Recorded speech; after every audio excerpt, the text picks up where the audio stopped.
The Pit Press Podcast.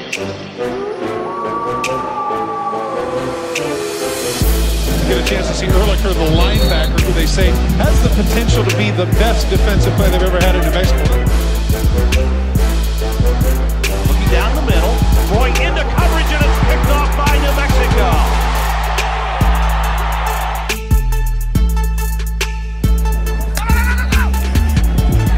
Hear the no, but Christian Washington says yes, yes, yes! Christian Washington! I don't need to take a knee. I want 6! Touchdown, New Mexico! And Kendrick back through the air where he struggled. That time right on the money! Jordan Porter! How about that for New Mexico? Where's that been all night? Welcome back to another episode of the Pit Press Podcast. I am your sexy, wonderful, lovely host, Ed. As always, I'm joined by Ed Nunez, the voice of the Western New Mexico Mustangs and a Lobo fan since '70. Ed, I'm sorry that was a curveball. How are you doing? Hey, happy belated Thanksgiving. Yeah, I love curveballs, Ryan, and sometimes we have to shake it up. Those old introductions, cross them up a little bit, wake them up. So definitely woke me up. We've been doing this a year now. I'm getting bored. All right, we're gonna cut to the case because, and as I always say this, it's slightly joking. He is definitely one of my favorite guests to talk to. He's like 1B, and it's only Daniel Ferris is 1A. And I'll be honest with you, is because he always talks stories about how Steve Alford ripped his ass. That's the only reason why. And I had classes with him. He's a good friend of mine. But it's always a pleasure to talk to our next guest. He was a dominant force. I ripped that off golobos.com. From 2002 to 2005 with UNM. He's the only Lobo to rush for 1,000 yards in each of his first 4 seasons. I don't know if these stats are accurate, but I don't care. He is UNM's record holder in career rushing yards, 4,973. Career rushing attempts, 1,028. Of course, these didn't change.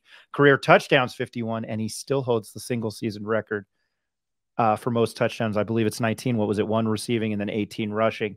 His name is DonTrell Moore. DonTrell, happy Thanksgiving, and thank you for joining us as always. How are you doing? I am well. I am blessed. I am okay with being 1B. I've never been 1B in my life, but that's okay.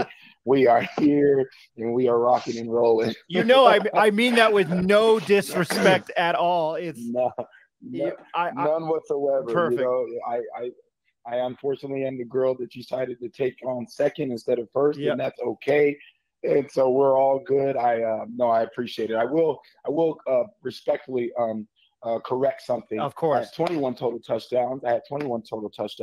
I had 59 career touchdowns, not 51. And the only reason I know that is because Ja'Cory Krosky-Merritt, who is a fabulous running back for the Lobos this year, second team all-conference, was chasing some of those records. And so I know him. But 59 total touchdowns, and my single season record was 21, not 19.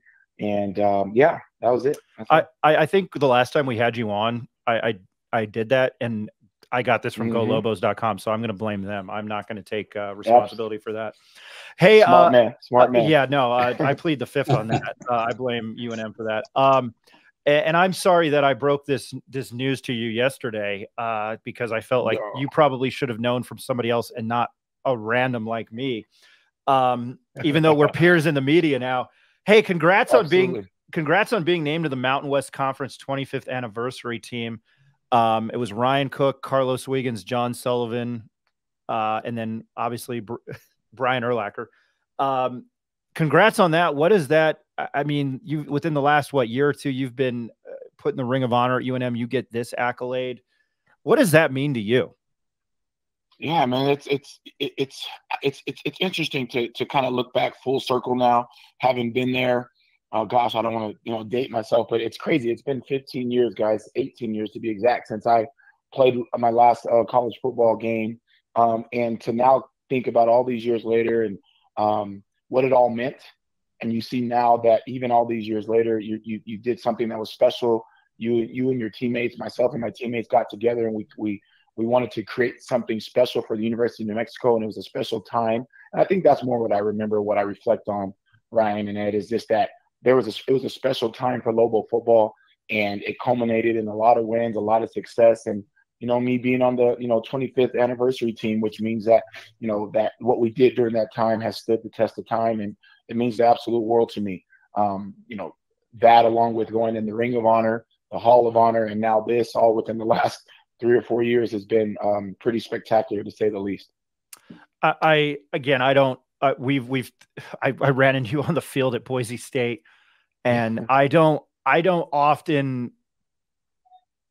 I take this job where it's just I talk to somebody, but again, you have always been a pleasure to talk to, and I met you obviously after your playing career, and I tell you every time I have you on, and I will probably tell you every time I meet you. I mean, we were juniors in high school, and 3 or more of my friends, we lived and died that year, that 03 season, and we weren't even at, we were probably all realized we were going to UNM, but I mean, I tell you all the time, you were a pleasure to watch. That team, that particular team was awesome to watch. And, up there with what UNM football is and has been, one of the bright spots up there. So I congratulate you for being on the 25th anniversary team. And I think it was well earned. And it was funny when I looked at the announcement, I didn't see your name on there.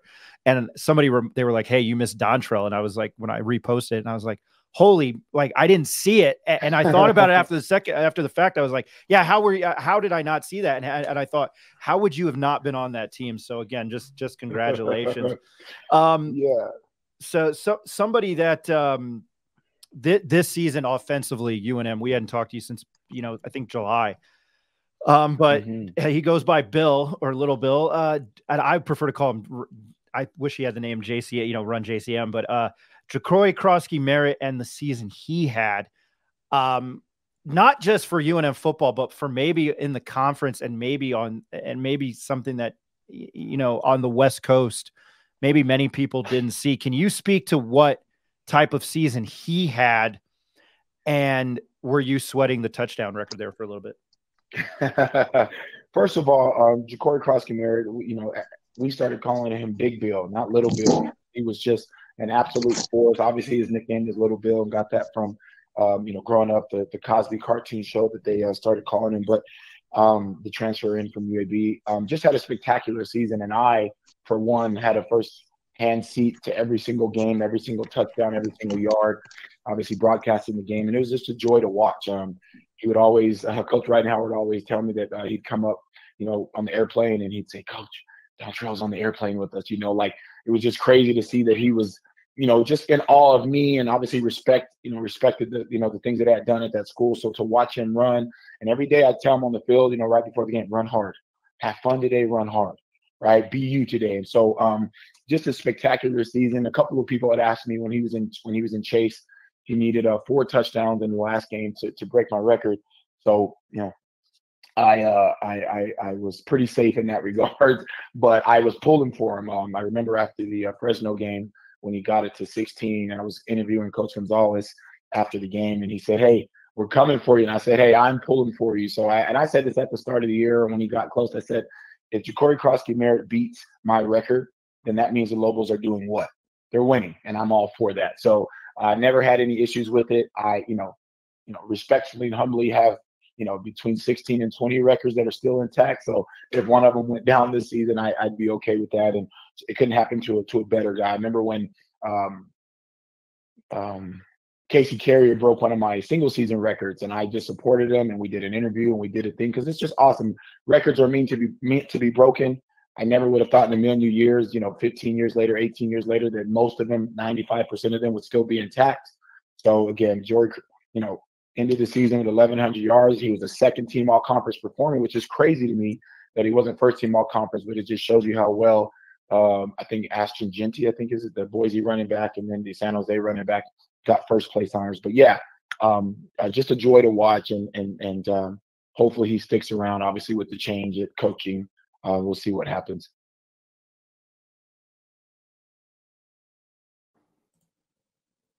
I've got a question for you, but I just wanted to. Ed, you got kicked out, but we got you back on there. Sorry, technical difficulty. Okay, am I on now? You're on now. Okay. Yeah, DonTrell, Ryan mentioned that, and congratulations from me to being named to that Mountain West Conference anniversary team. And I remember my wife and I and my son and a friend of his went down to UTEP to watch you guys play in the Sun Bowl, and that was a game that UNM should have won. It was very close. a reception near the end of the first half. I think Hank Baskett had his hands on it at the end zone, and it just fell out of his grasp. But what an atmosphere was that night. I remember walking through the UTEP fans with our Lobo stuff on, and they weren't mean, man. They were just kind of laughing, not antagonistic or anything. But that was a great game. And, I like Ryan, I enjoyed the heck out of watching you guys play. I really did. I appreciate it. I remember, Ed, also at that game, we had beaten Missouri to start that year. We had beaten New Mexico State. We had beaten UNLV. We were 3-0. And we firmly believed had we got that win against UTEP that game 4, we would have been in the top 25, absolutely no doubt. And it was a great game, a great atmosphere. It was loud, I remember. And we lost the game, I don't know if you recall, is Ryan Cook, who's on that same 25th anniversary team, had a high snap over Cole's head and, kind of went out the back of the end zone, and that kind of derailed the rest of it was either in the late third or middle of the fourth where he did a high snap and we never recovered. But, yeah, it was a great game. And I remember that game, literally fourth game of the year. So a great recall by you on that one, Ed. I remember the game against Missouri too, man. I remember that game. Oh, gosh, that was a big win. DonTrell, as a running back, and you're one of the best we've ever had here. There's no question. The offensive line was much improved from last season. Left tackle J.C. Davis has already announced he'll transfer along with a few other starters. As a former running back, how much does that impact Ja'Cory Krosky-Merritt's decision to transfer or possibly stay? Yes, it's unfortunate. Congratulations to J.C. Davis. He is the first team All Mountain West Conference performer for the Lobos since 2014, which is crazy, right? 7 years without having a first team All performer, and J.C. Davis was a staple on that offensive line. So I tell people all the time that our philosophy was we'll block 5 and we'll leave the other 3 for DonTrell. And I know that the offensive linemen doing their job, and I still am really good friends with most of my offensive linemen to this day. If you guys remember, Claude Terrell, Terrence Pennington, Ryan Cook, Robert Turner, just some of the guys that absolutely went to battle for me. So if I'm Ja'Cory Krosky-Merritt and I've made a relationship with those guys, being a running back, they are my best friends. They really are.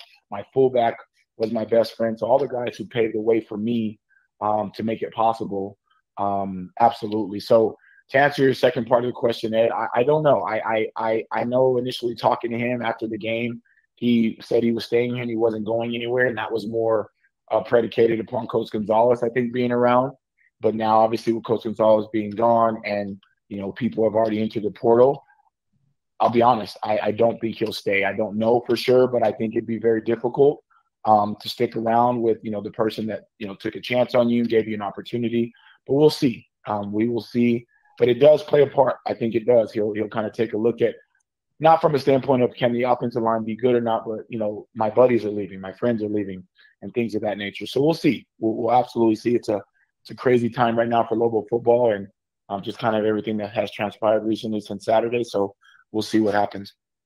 3 of the guys you mentioned played on the offensive line with you: Claude Terrell with the Rams, Robert Turner with the Jets, and Cook with the Cowboys and Redskins, I believe, all play pro. So those, in the pros. So those are good offensive linemen when you played. What did you see, DonTrell, as the biggest improvement from the offense last season? Oh my goodness, I could say a number of things, Ed.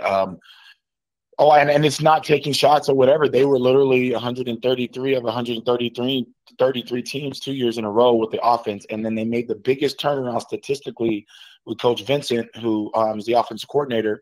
They made the biggest turnaround this year in college football. I think they were tied for 1 and 2 kind of going into the season. I think with the performance in the last game versus Utah State, they ended up being the biggest turnaround from basically last to first, right?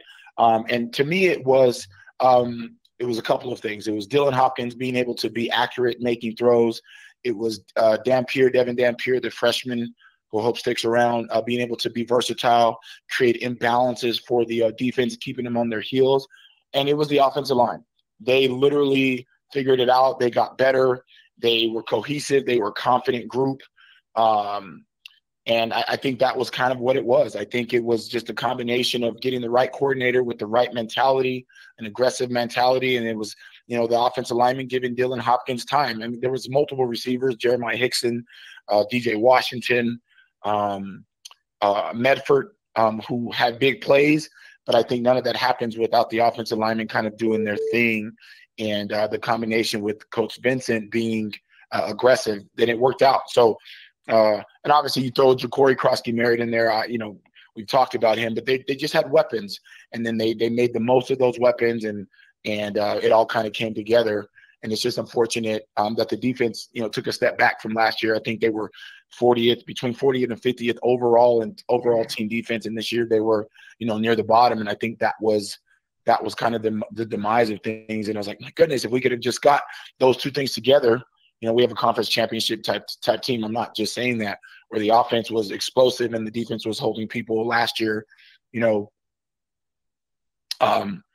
to the lowest third down completion percentage, the lowest third down conversion percentage, and I ended up thinking being between, like I said, 40 and 50th overall, which would have been really, really good this year, whereas they were, 120, 125. So, a lot of improvement on the offensive side. There's multiple things, but to me, I think the biggest thing was that cohesion with the offensive linemen and their ability to kind of move things and keep the pocket clean for Dylan Hopkins.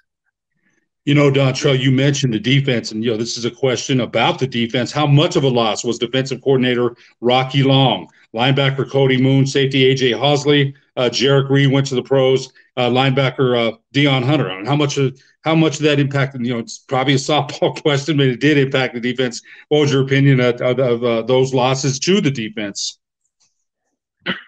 Yeah, I think that's I shouldn't say the $1 million question. I think people typically try to find, the silver lining. And then, we know who our staple is. We know who, the city of Albuquerque and the state of New Mexico adore, which is Rocky Long. And obviously he took his talents to Syracuse and did his thing over there. But I actually don't know specifically personally that I believe it was, the exodus of Rocky Long, but I think it was just the injuries. Alex Marenko was suffering injuries all year.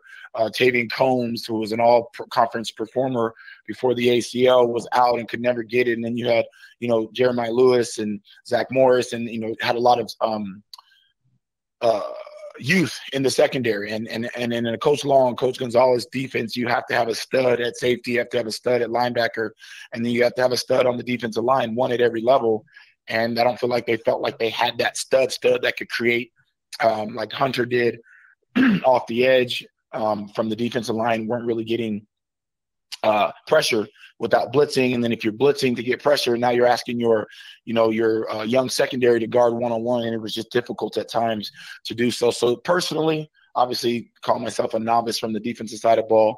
I just think it was the injuries that kind of, obviously Ray Leatelli, middle linebacker, Alex Marenko, like I said, who played really well, but was just injured, had injuries, and couldn't kind of do what he wanted to do. And obviously, most notably, an all-conference performer in Tavian Combs at the Lobo position that was out.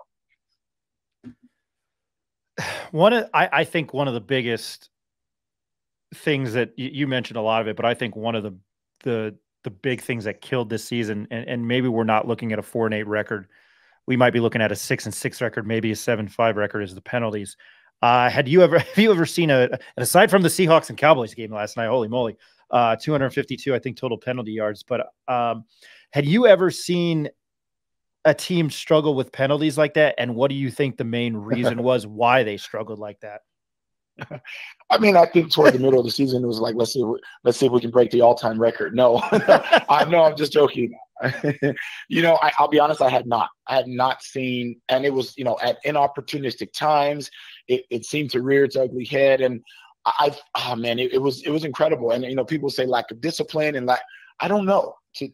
I just think I wish I could tell you if I knew exactly was personally. I think it just, because I know that they worked on it. I know that there was an emphasis on it. I know they tried to clean it up. I know those things.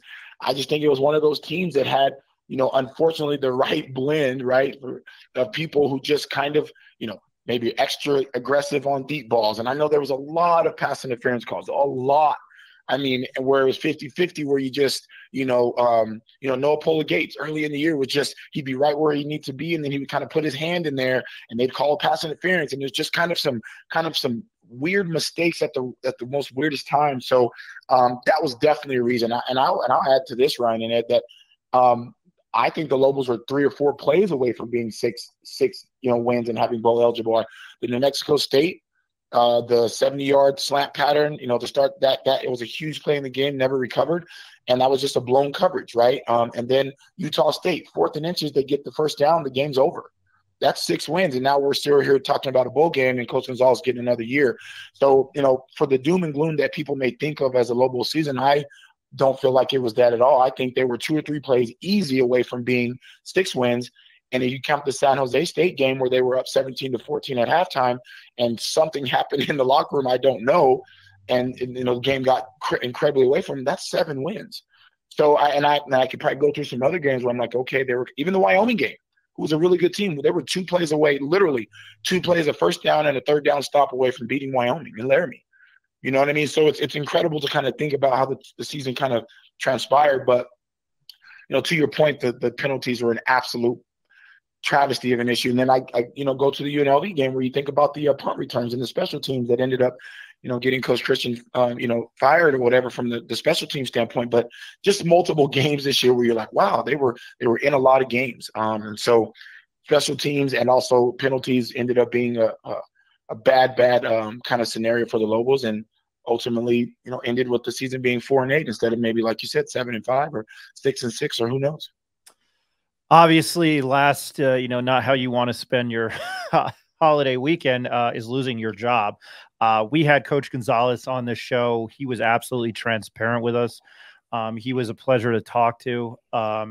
I have to take off my hat. No, I say not every UNM coach is Mike Loxley with my experience. That's not the case. I enjoyed Coach Gonzalez, and I didn't want to see anyone else succeed but him, or I wanted to see him succeed. I just kind of thought, my opinion doesn't matter here. I just thought with the penalties and the way the defense was, those were fireable offenses, and I thought maybe had he probably won Utah State, won that game, this is a different conversation. But as I pivot to this question, what are your thoughts about the head coach and Eddie Nunez making his decision to dismiss Coach Danny Gonzalez? So you're saying as we sit here, Coach Gonzalez is no longer the head coach of the University of New Mexico Lobos? That is correct. No, gosh, I'm a little torn. Maybe I'm a little biased. I'm not sure. And obviously my opinion doesn't matter in this regards either because Eddie made his decision. But I felt like it was a little premature, but I understand it's a business. I personally believe that that maybe there was a decision that was maybe made prior to even the Fresno upset. And then, you say even had he won Utah State, I don't think Coach Gonzalez maybe believed that. And I'm not sure, I believe that maybe there was a decision that was kind of made prior to the Fresno game and the Utah State game. That's just my personal opinion. Take it for what it is. And I think that Coach Gonzalez, given the COVID year, right, can't really count that. And then, this would be year 4. And I think that he probably should have gotten that last year, even from a financial standpoint, right? I won't get into all that. But, to me, he's the guy. He was the guy. He was the right hire. Really couldn't get the players in here. And also think about this. You have the COVID year in 2020, which is his first year. You can't really count that. And then guess what happened in his college football world that wasn't there prior? NIL and transfer portal. Completely did not have to navigate that when you took this job, and then you have COVID, and then boom, out of COVID when things are – so my point is I'm not making excuses. We need to win. We need to be better. That happens no matter what, but I do believe that there was some extenuating circumstances that kind of derailed the success that he thought he could have, and I think there was an upward trajectory, and ultimately Eddie decided to make that decision. And again, for me, I believe that one more year would have been an opportunity to kind of decide better and have a better, gauge of whether he was the right guy to lead us or not. So I do think that if this was the same decision that was made, let's say a year from now, I think not very many people would have, in the same kind of trajectory of the season. People were like, oh, okay. But I think for me personally, it was just a little premature from the sense of the things that have transpired with COVID and obviously the NIL and transfer portals, not rearing their ugly head, if you will, but being a part of college football in a monumental way. And then, the upper trajectory, beating Fresno, being in multiple games this year. And I just think he would have been well served to have another year, but that's just my personal opinion. So we'll see who they hire. I know there's a lot of talks about, former coaches, Coach Long and Bronco Mendenhall, and then, Holman Wiggins and from Alabama, who was the running back when I got here in my freshman year. And, assortment of other, Zach Arnett, maybe even Brian Vincent. But we'll see what happens. I just know that Lobo fans and me being a proud alum, I hope that whoever they get is somebody that's, vested, cares, and is here for the long haul, because it's going to be a process. So we'll see what happens. I think that's a fair assessment, and I truly appreciate that, DonTrell. Thank you. I'm throwing it over to Ed now. DonTrell, you mentioned about the coaching situation, and as Ryan said, I've been a fan since 1970. I remember listening when Rocky Long was a quarterback on the radio. I don't know that I went out to a lot of games at that time. My dad didn't have a lot of money to just throw around at that time, but I remember listening when he had Sam Scarber and Fred Henry in the backfield and ran the wishbone. I remember Coach Long very well, with the old NM on the helmet. And I've been a Lobo fan, football fan since then. You mentioned Bronco Mendenhall, Gary Patterson, Holman Wiggins, Terrence Mathis. His name has come up. Lobo fans have an emotional connection to Rocky Long. They do. There's no doubt about it. The Lobos have had their greatest success when he was the coach. He's not your average 72-year-old at all. Can you see him coming back as the head coach? Oh, man. Personally, obviously not having any, insight on that. I know New Mexico's home for him. He loves New Mexico. Him and Miss Deborah, they love this place. And so I don't know, to be honest. Personally, I would say no, just because I don't know. He's enjoying himself at Syracuse. I don't know. Could I see him coming back? I know he ultimately never really wanted to leave initially. I think this is where he kind of wanted to be, and then coming back with Coach Gonzalez and, doing their thing here. So I don't know, to be honest. I if I just had to choose yes or no, I would say probably not, but not because of any specific reasons or anything like that. It'd be hard. And I guess personally, this is my opinion again, is that if you were going to let go Coach Gonzalez, I don't know that bringing in Coach Long, in my personal opinion, would be that much different in that regards, because, they are the same person. They are that's his mentor, and obviously felt differently and beloved. And Coach Long is the pioneer and a guru, and to me, one of the greatest of all time to do it at from a defensive standpoint. I just don't know that there's a significant difference, from recruiting and from being the head coach at the University of Mexico right now with both of those. But I could be wrong, and we'll see. But I think time will tell kind of what happens, and we'll see what happens in the next couple of weeks. New Mexico, they have had a lot of success since Coach Long left. New Mexico is 49 and 129 since Coach Long left. Now, this has been a question for a long time, DonTrell. And Eddie Nunez said this: we have a tremendous opportunity to hire somebody. Tremendous opportunity. That's what he said. So what will it take for this program to succeed? You mentioned maybe Coach Gonzalez deserved another year. A lot of people are thinking that. And, there's some people in the other camp. But I know I want to see it succeed, but succeed where we're not hiring a coach every 2-3 years. There's continuity. And so the people want to come here as a destination. What will it take for this program to succeed? And Ed, just so I want to clarify, when you say people to come here as a destination, are you referencing a head coach, or are you referencing good players? Players, coaches, one of the things that Glover Quinn said to us when we had him on a podcast earlier was that a lot of the players here were using UNM as a springboard to get paid by somebody else. That's what he said. And Glover Quinn, a lot of respect for Glover Quinn. That's what he said. So the destination for both. This is a football place where people want to come.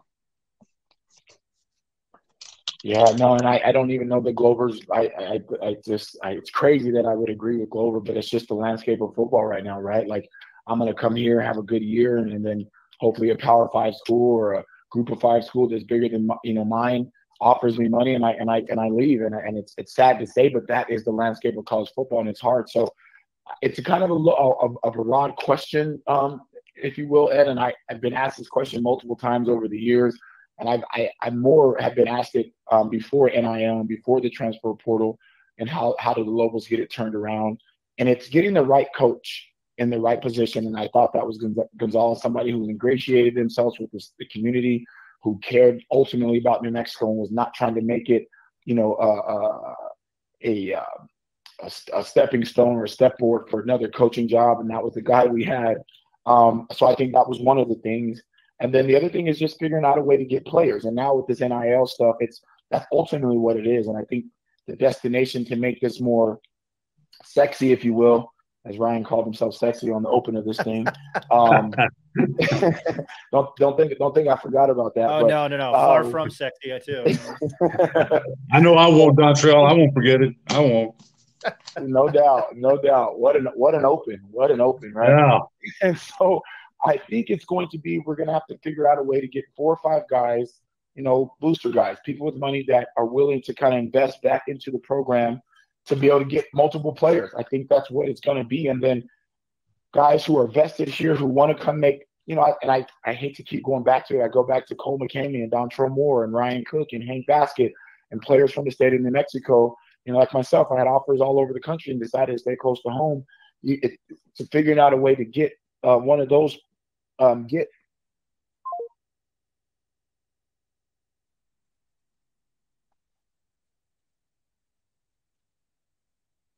We lost him. Yeah, he dropped. Yep.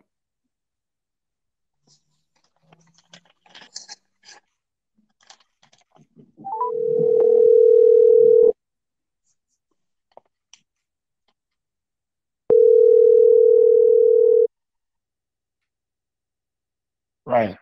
I'm sorry about that. You there? I am. Do you know what happened? No, I think the call just dropped. I'm so sorry about that. You were talking and then it was gone. I want to give you that. I don't want to keep you much longer, but I want you to finish that thought. I'm so sorry. Hold on. We got disconnected there. This is going to be a fantastic podcast. You were on a roll talking about playing here. I remember the sexy comment, but please continue. I wanted you to finish your thoughts. I'm so sorry we got disconnected there. Yes, no worries. Technical difficulties are a part of life, and the best of us just keep it rolling. We roll with the punches, and we get up off the mat. Ain't that right, gentlemen? That's it. Yes, sir. Yes, sir. Absolutely.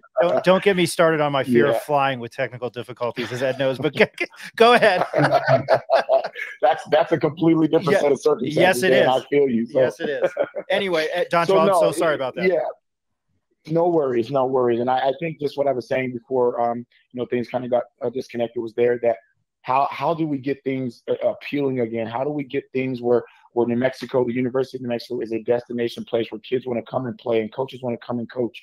And there is no right answer. I'll be honest. It's a multiple layered answer. And I started by saying you have to get the right coach that wants to be here, that says I'll be here for 10 years and is not using it as a stepping stone to go somewhere else. And you got to get the players that want to be here, that want to compete, that want the opportunity. And it is hard now because you have to have a lot of money. And then I said you have to have 4 or 5 guys, in my opinion, who are willing to put some money into the University of New Mexico football program that goes to get one of those 4 or 5-star recruits that can keep them here. And it's a sad thing for me. It really is to think about that. It's not about what offense you're running. It's not about what your coach means to you. It really isn't. It's about, okay, what facilities do you have? And how much money am I going to be able to get to pay? And I say it's sad, but it's just the reality. So the coach that comes in is going to have to be able to ingratiate himself with that. We embrace that and figure out a way to get some people to donate some money to be able to keep some of those guys and to get some of those guys to come here. And then you want the DonTrell Moores and the Hank Baskets and the Cole McCameys and the Ryan Cooks and and those guys that stayed close to home and wanted to create something special. They're out there. They exist. They're out there. They exist. So you just have to go find them and then be able to pay them a little bit. You know what I mean? And so is it possible? Absolutely. I'll never give up hope. Think about what our non-friends down south are doing, right? 10 wins this year with minimal resources and, not as much money as NIL, and obviously different conference, different set of circumstances. But, I tip my cap to my rival that I don't want to talk about. I can't even say their name, But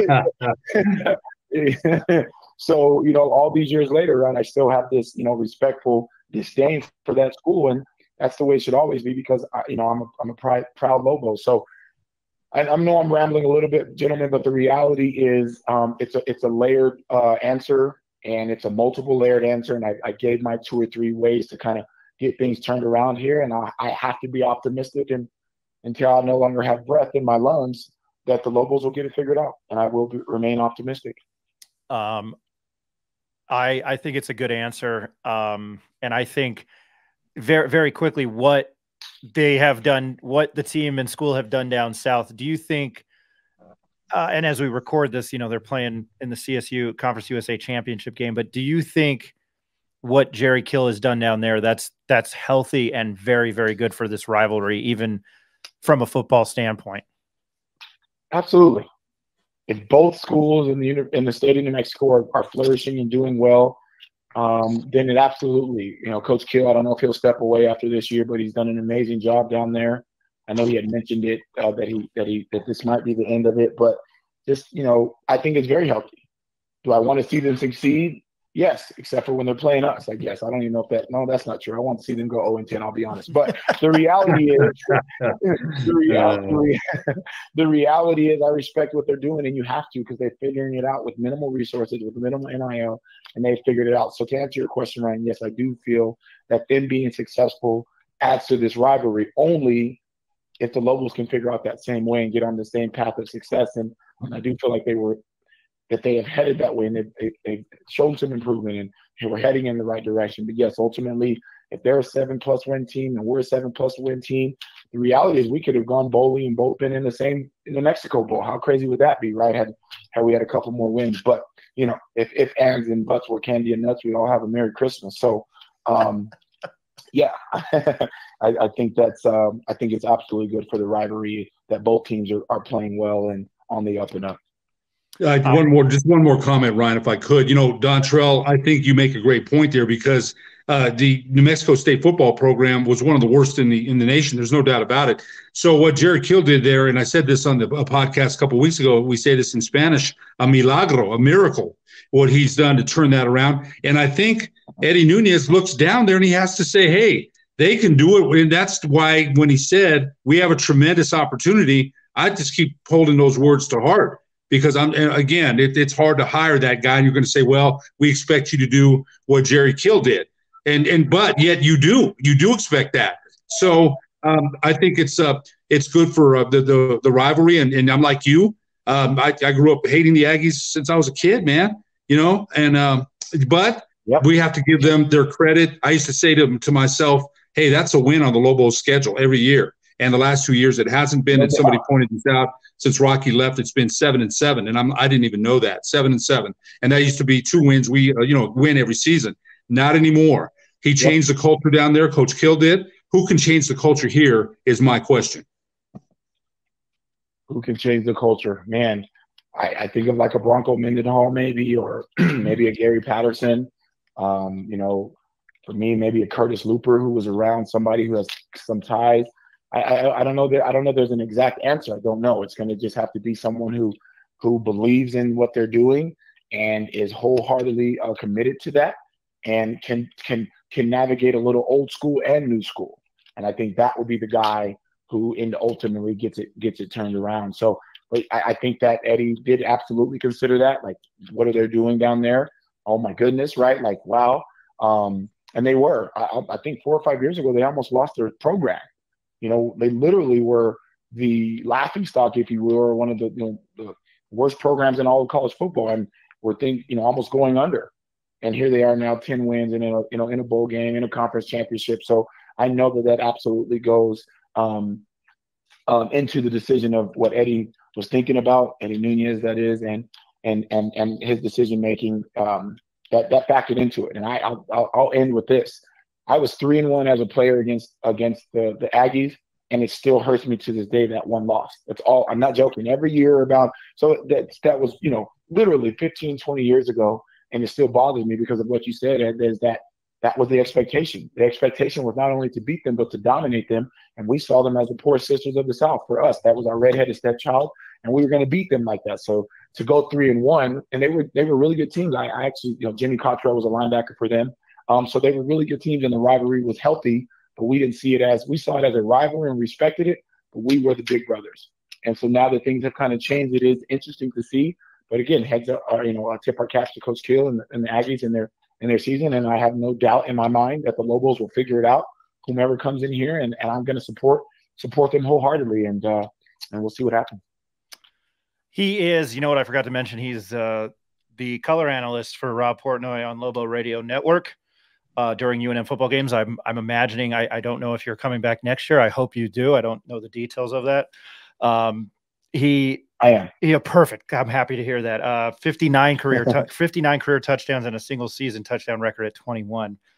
Career rushing yards, 4,973 at the University of New Mexico.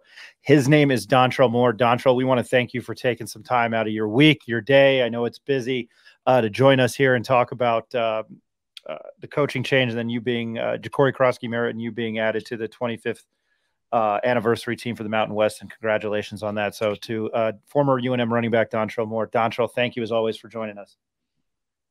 Gentlemen, thank you so much for having me. Be blessed. Have a great, wonderful rest of your day, and take care. Thanks for having me. Thanks, DonTrell. Thank you very much. I'll let you go, but hey, man, we appreciate your time, and probably won't be bugging you anytime soon, but maybe over the summer or something. But I hope you have a happy holidays and a happy New Year. Thank you. Get me over the spring. It'll be fun. Sounds good. Hey, have a good one. We'll talk to you later. Nice. Thanks, man. Bye-bye.